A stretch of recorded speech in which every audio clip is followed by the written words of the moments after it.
Good morning everyone. যারা আমার প্রোফাইলে আছো তারা অনেকে হয়তো আমাকে চেনো।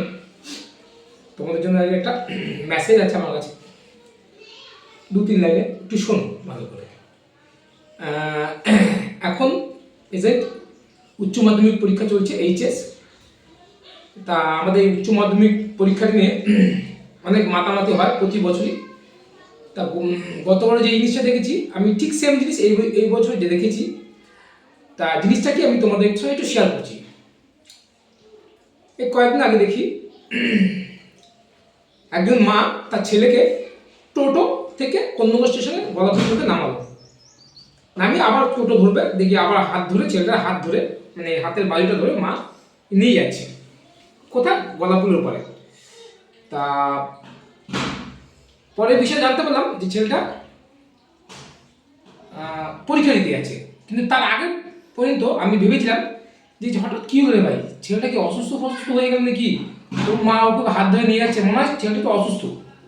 কিন্তু না, বিষয়টা তা না। বিষয়টা হচ্ছে যে ছেলেটাকে এক্সাম দিতে নিয়ে যাচ্ছে উচ্চ মাধ্যমিক পরীক্ষা।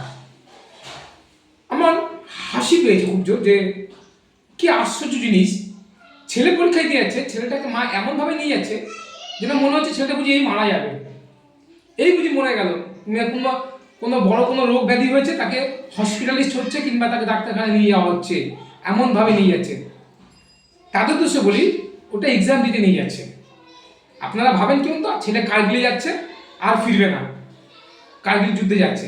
অ্যাকচুয়ালি তা না, ও পরীক্ষা দিতে যাচ্ছে, আপনাদের মাথায় ঢুকে দিই। আর আমার তো এইসব থেকে মনে হয় ছেলেমেয়েরা যারা পড়াশোনা বেশি করে তার থেকে বেশি গার্জেন্সরা করে। আর একটা কথা আমি তোমাদের বলছি, যারা এক্সাম দিচ্ছ তাদের খুব বলছি আমি, এই যে তোমরা ভয় পাও না এক্সাম দিতে গিয়ে, হ্যাঁ ভয় পাও, সবাই ভয় পায়, ম্যাক্সিমামই ভয় পায়। তার রিজন জানো? কারণ তোমরা যে সাবজেক্টে এক্সাম দিতে যাচ্ছ সেই সাবজেক্টটা তোমরা কেউ ঠিকভাবে পড়োনি। যদি কোনো সাবজেক্ট নিয়ে আমরা ভালোভাবে স্টাডি করি, আমরা যদি ভালোভাবে পড়াশোনা করি, তাহলে দেখবে আমাদের কনফিডেন্স লেভেলটা অনেক হাই থাকবে। কারণ আমরা পুরো বইটাই আমার মুখস্থ, পুরো চ্যাপ্টারটা আমার মুখস্থ, আমাকে যেখান থেকে আমরা কোয়েশ্চেন দেবে আমি সেখান থেকে অ্যান্সার দিতে পারবো। তাহলে আমার ভয় কিসের? ভয় তারাই হয়, নার্ভাস তারাই হয় যারা ঠিকভাবে পড়াশোনা করেনি।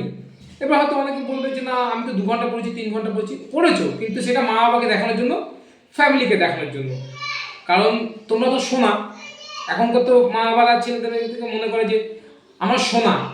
তা যাদের যে সমস্ত বাবা মার কাছে যাদের ছেলেমেয়েরা শোনা, তাদের দোষে একটা কথা বলি, ওই সোনাদের নাকচাবি বানিয়ে নাকে পড়ুন, অনেক কাজে আসবে। আমরাও স্পোর্টসম্যান, আমরাও স্পোর্টস করেছি, আমরাও জিনিসটা সাফার করেছি। আমারও নিশ্চয় হয়েছে যে প্রথমবার যখন আমি চ্যাম্পিয়নশিপ খেলতে যাই আমি ভয় পেয়েছি। তা প্রথম চ্যাম্পিয়নশিপ আমি আমার লাইফে হেরে যাই, কিন্তু আমি পরে রিয়েলাইজ করি যে এই যে আমি হেরে গেছি কিন্তু আমি যে ভয় পেয়েছি তার রিজন একটাই, সেটা হচ্ছে আমার কনফিডেন্ট। আর আমার কনফিডেন্টটা কোত্থেকে আসা উচিত? যদি আমি ঠিকভাবে প্র্যাকটিস করতাম, প্র্যাকটিস যদি গাফিলতি না থাকতো, তাহলে আমার কনফিডেন্স লেভেল অনেক হাই থাকতো। তাই যে কোনো জিনিসের জন্য, কনফিডেন্সের জন্য তোমার প্রথম হচ্ছে অনুসরণ। যে সাবজেক্ট নিয়ে তুমি পড়াশোনা করেছো, খেলাধুলা করেছো, ড্রয়িং করেছো, নাচ করো, সেই সাবজেক্ট যদি তুমি 100% প্র্যাকটিস করো, তোমার মধ্যে কনফিডেন্সের অভাবও হবে না আর তুমি ভয়ও পাবে না। Thank you so much.